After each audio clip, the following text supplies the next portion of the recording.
Hi, and welcome to the X22 Report Spotlight. Today we have a new guest, Bill Ottman. Bill is an American internet entrepreneur and freedom of information activist. He is the CEO and co-founder of Minds, that is Minds.com. And I am very happy to have him on the X22 Report Spotlight. Bill, welcome to the Spotlight. Thanks for having me. Hey, thanks for being here. And I wanted to start off with censorship. It feels like we're going through some dark times now where Twitter, Facebook, YouTube, Reddit, they're banning like cue boards. And it feels like all these different social media outfits, these companies who are talking about, freedom of speech, you should have the right to speak freely. You should be able to express yourself. Why are we seeing this censorship? Why are they doing this now? What is going on here?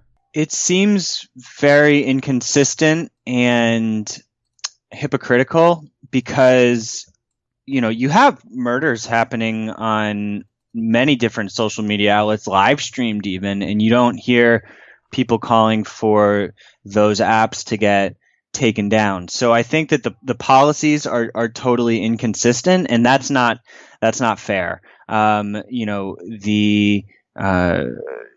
The First Amendment and what is legal in the U.S. should be legal, but what we're starting to see is the policies of these intermediaries are starting to take effect, and they're sort of caving to social and political pressures to take down certain content.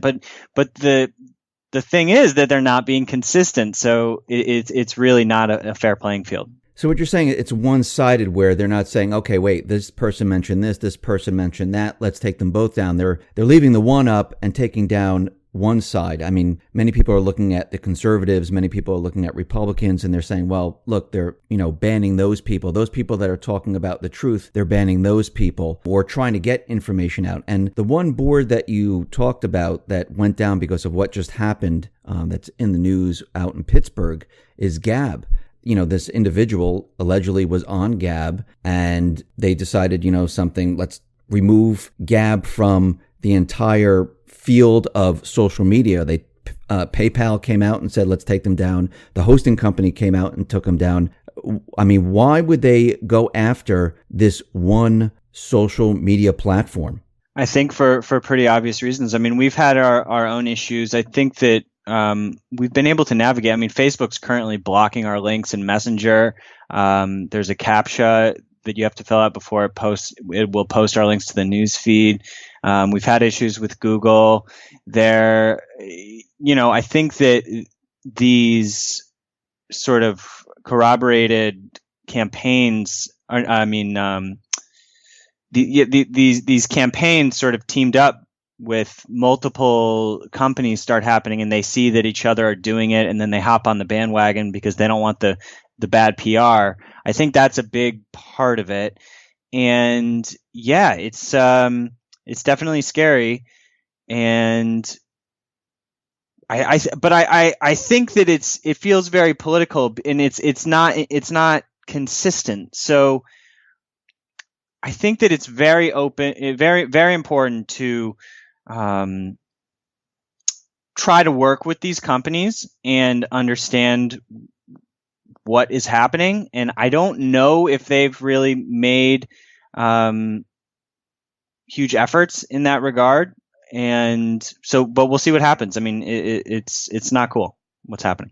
Do you think by banning these social media platforms or banning individuals, does this actually help the situation when you censor someone from speaking out or a platform from allowing people to speak out? Does censoring actually work? I mean, if we look, back in history, does censoring people work? I mean, does it quiet everyone down and nobody wants to speak? No, almost never. The Streisand effect is in full blast right now with all of this, and it just amplifies whatever you're trying to censor. So I think as long as it's legal, the pathway, even proven by many studies, is that the pathway to truly healthy discourse is to engage it head on.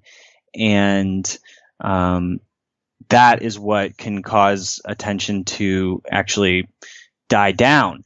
Now, it's not that simple. I mean, it doesn't mean that banning is always has the reversed effect. I mean, you can drown things out, so it definitely it has to get addressed. But I mean, even Reddit, for instance, their CEO recently was in an interview, and they asked him, "Hey, are racists allowed on Reddit?" And this was Huffman, I think, and he said, "Well, yes." And then the media just pounced on him, and it became this sort of PR nightmare for a couple days. And then he responded with the phrase, "Racists are not welcome on Reddit." And so, look, obviously, no one likes racists. There's lots of disgusting speech, but Reddit knows as well as anyone, because they're sort of old school internet trolling site. They know how to deal with this, and they know that when you ban, it infuriates them to a much higher degree. And so he still would not say that they're not allowed, even after clarifying they're not welcome. He's not saying that they're not allowed. So again, here's the inconsistency. We know that type of speech is on all of the networks, and that's why digital intermediaries, need to really not be liable for the content. So we've taken at Minds.com the policy that if it's legal in the U.S., it can be there, and we're going to take every report on a case-by-case basis. You can't incite violence, but within the law, I mean, we don't want to be the subjective arbiters of what is okay and not okay speech. That's for the law, and that's where I think, to be honest, you would think most companies would want to go there, because there's less liability, and it causes them to actually be able to be accessible to more people. And so it's really a strange social phenomenon what is happening right now. You're talking about freedom of speech and allowing, and you mentioned Reddit with racists and stuff like that. So freedom of speech, let's just stay on that for a second. What type of speech is allowed then on these social media platforms? On which platform?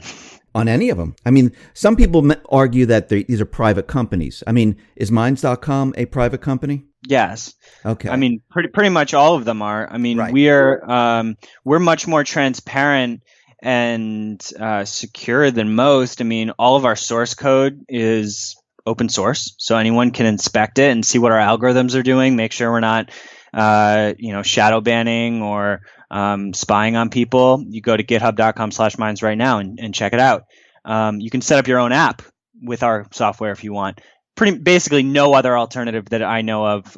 There's only a couple, like Mastodon and Scuttlebutt, and a handful of more obscure alternatives that are fully open source.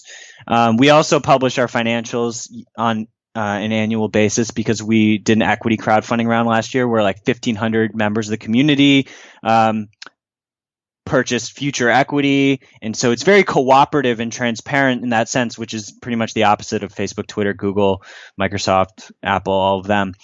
So, but I think over time, we're going to start to be able to look at this compendium of studies and data analytics to really understand the Streisand effect, understand violence online, and understand where it's actually coming from the most.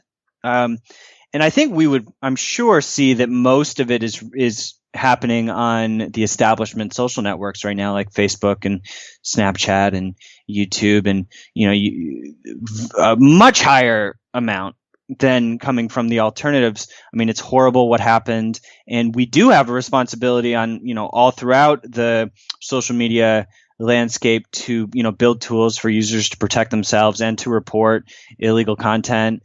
But it's pretty incredible how the media chooses who they want to team up on week to week, and then that impacts the service providers, and they start to lose a lot of credibility with regards to their even their own terms. And I'm going to go back to my question on your site, on your platform. Is there a body or a group that looks at, this is okay, this isn't okay, let's make a decision if this person should be on here or not be on there? Well, we have admin, so we have reporting tools. The community helps us with the moderation to a significant degree. But I mean, no, we have admins and moderators, but everything is contextual. So it matters. Each report is unique, and you need to always have that attitude. You can't have AI and algorithms just sweeping the content and having robots do the job, because that's when you have all this collateral damage. You saw the recent Facebook purge of like hundreds of, seemingly credible, normal alternative media accounts just get wiped. And, that's likely, granted, there's humans programming the AI and the algorithms and telling them what to do.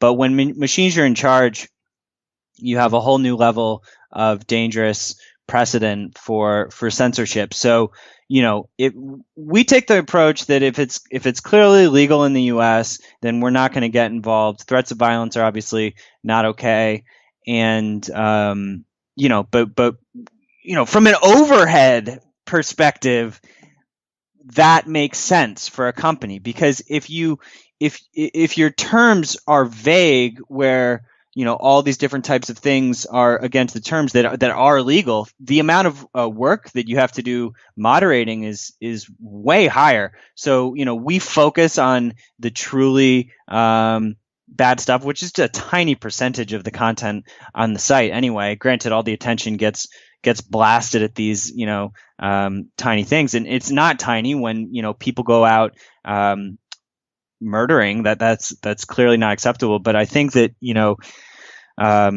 Gab, that the post of the killer was not clear. So it's really just not their fault. It's horrible. I think that they're handling it pretty much as well as they can. I don't even think that that person clearly had accounts on other social networks. He didn't have an account on Minds, but you don't see them asking the other social networks like this. Yeah, I agree with you. I mean, it looks like they picked out a very specific, social media. Gab was growing, but, if this person was on YouTube or the person was on Facebook, I don't know if they were or not, or, they were on any other social media platform, would they do the same exact thing? Would PayPal, hosting companies, other corporations go ahead and take them down? No, I don't think so, right? There's no way. There's no way. Stripe which is a payment processor that I think banned Gab. Facebook uses them. Facebook uses plenty of these services, and you never hear these calls. And so that is really just it's very telling, and it's sort of exposing just a deep hypocrisy in the industry. Yeah, I agree. And so most of these platforms, they're centralized, where it's everything like Gab was taken down because it was on a hosting company, and that's it. It's right there. They can take it down. How is Minds established? Is it centralized? Is it decentralized? I mean, so we're sort of hybrid. We do have central servers. We have started bringing in more distributed services like WebTorrent and Ethereum. We have a whole token system integrated with the network. And that's on computers all over the world. The Ethereum blockchain, you actually earn tokens for all of your activity and engagement, and then you can use those tokens to actually boost your posts for more views and impressions, to have your voice heard further, which is the opposite of what the other networks are doing. They're restricting your speech with algorithms and, lowering organic reach. We have 100% organic reach and give everybody tools to blast their voice out. That is what it's about. That's what social media is about. And, we're never going to change that. So now we're also working on a prototype, which is on our Git, called Nomad, which is fully decentralized. So it requires none of our servers. This isn't like fully up and running. If you're a developer, you can get it up and running. Mine's github.com/mind/nomad. And that uses Ethereum public-private key cryptography for addresses and for IDs, and then uses a protocol called DAT, D-A-T, which is sort of a distributed architecture, torrent style between browsers, and is that's where things are moving. It's going to take a long time for Web3 to really mature. we're doing as much as we can to move in that direction, and we're also, taking steps to be as portable and redundant as possible. But I tend to think that it's not possible for all of these companies to consistently enforce their terms. So I would hope that these recent bans that have been happening over the last couple months can start to get reversed, and they can pursue even legal action, because there's other offenders which that these service providers are not going to ban. And so that's a really good argument for the bans not even being legitimate in the first place. Well, first of all, most of the terms on these other social media platforms, they're very, very vague. And my channel on YouTube was brought down and then it was brought back up. It was down for 2 days. And the terms, they never really, point to one thing. They just say, oh, you violated the terms, but you never know exactly what you violated. And I don't think they want to go that far to tell you specifically what you've done, because I don't really think they have anything. And that's why I think a lot of the channels or accounts on Facebook or on Twitter, they're brought back up. But I wanted to go back to what you were saying about, because it just popped into my head, that your code is transparent, your algorithms and everything. So you're doing everything opposite of what Google and YouTube are doing, because people try to figure out their algorithms. They try to figure out what they're doing, but they're hidden. We don't know how they work. We really don't. So you're saying you're taking the approach of doing everything the opposite, letting everyone know about it. Yeah, that is essential. Free and open source software is the future. There's no option otherwise. I don't really understand, quite frankly, why places like Gab and BitChute are not open source. They need to be. I don't feel that you can be a true competitor if you're not open source. It's simply just, not walking the walk in regards to new levels of transparency. That is the root of the issue. If there can be public accountability on the algorithms and the code, then there can be pressure for them to evolve much more. There can be community participation in helping the platforms to evolve. So free and open source software is totally foundation. It's something that is not nearly acknowledged enough. The whole industry needs to get it should. I'm not going to say a requirement, because I don't think it should be legally enforced, but it should basically be a given that your application is going to be transparent. Google was working on, I think it was called Dragonfly for China, where they were setting up a censorship type of search engine for China, and people were very worried that would then come back to the United States and they would use that here. Europe right now is pushing new regulations where they're saying you might not be able to use memes on your social media platform because it might violate their copyright laws. Is this all these laws and what they're trying to do, is this all leading towards total censorship? Is that what they're really after here? I don't know if it's so simple as like a singular source just going for total censorship. I think there's so many different interests fighting. I'm sure there's internal debates happening. The copyright proposition that you were mentioning, Article 13, I think. Copyright is a total mess. They want everything to go through a content ID filter, and that is just extremely dangerous. And there is no open content ID protocol. There actually is somewhat of a need for that, because that actually falls into a really interesting legal category. Obviously it's dangerous and shouldn't happen, but you do want to provide tools to prevent piracy in that sense, but you don't want some proprietary, secretive piece of code powering it that no one can keep balanced. So we don't have anything like that. It just comes through the regular report system for copyright violations, which, you think should be sufficient. If you can have machines help in the process, I think that is fair, but there should always be human oversight, and it shouldn't just be handed over to the machines.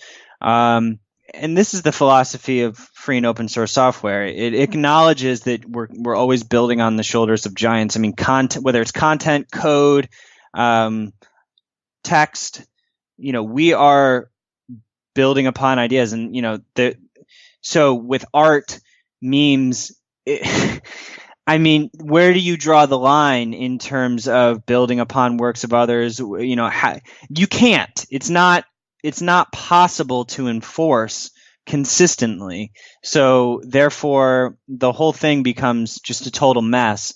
And that is unintelligent legislation. It's not looking at the nuances of how memetics work or how technology works. In the beginning, when we started to talk, we talked about censorship and Reddit and things like that. Q, who's like the voice of the Trump administration, there was a board on Reddit and it had a lot of followers. I mean, there was a lot of people on there. And all of a sudden, one day, Reddit decided to just, take them down. Boom, gone. And then all of a sudden, we see Gab, gone. There's another board called Vote. People are saying that's going to be next. Since your platform is decentralized, I'm thinking to myself, it's going to be much harder for the establishment to try to bring your system down. Yeah, I mean, we're not fully there yet. We're definitely still vulnerable in that regard. And, but we are moving there, and that's where we need to go. So to not be dependent on third parties. This is why we got rid of Stripe, and this is why we use Ethereum. Our whole business model is driven by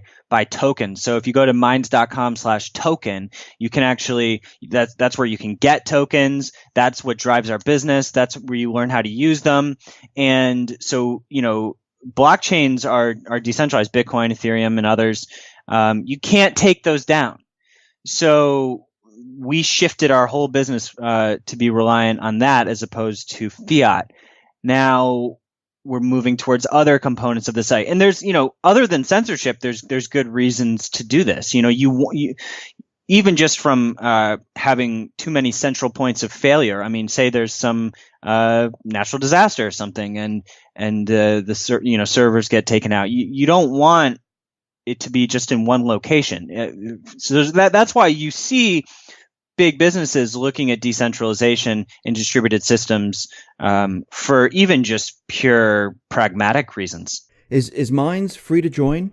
Yeah, of course. You mentioned tokens. I mean, I think I understand what you're saying, but I want to make sure that we make this clear to everyone else. When you're talking about tokens, you're talking about a specific coin that people will use. I mean, do people get paid when they post and when they respond to posts or things like that? Yeah. So you earn tokens for engagement, mostly on engagement. Like, you don't earn for posting because that can easily be gamed. But you do earn for gaining, upvotes and shares and comments and making referrals.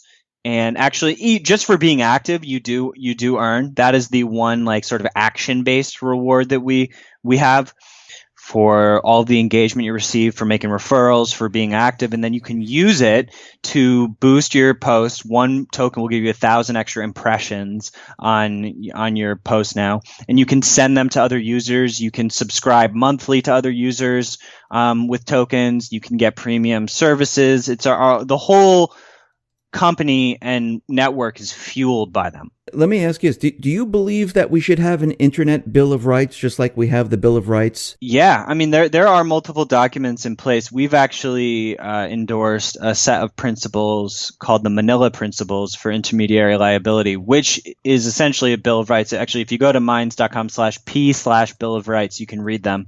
And it goes through, a number of reasons and statements about why intermediaries should not be liable for content, from hosting services to social networks to, DNS and whatever.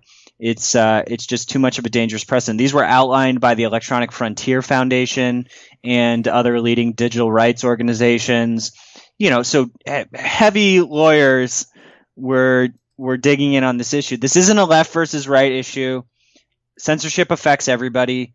It's been affecting people on Facebook. I mean, even Telesur, the Venezuelan state media company, got banned from Facebook recently.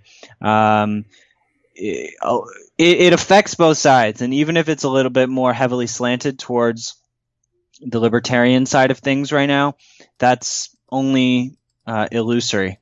Bill, listen, thank you very much for being on the X22 Report Spotlight. Once again, how can people find out about Minds and how can they join? Yeah, just minds.com. You can find the apps on Android and iOS for now. And also check out minds.com/token. Absolutely. Follow me at Ottman, Ottman. You can, reach out to me. Bill, once again, thank you very much for being on the spotlight. I really appreciate it. Thank you very much. Thanks for having me.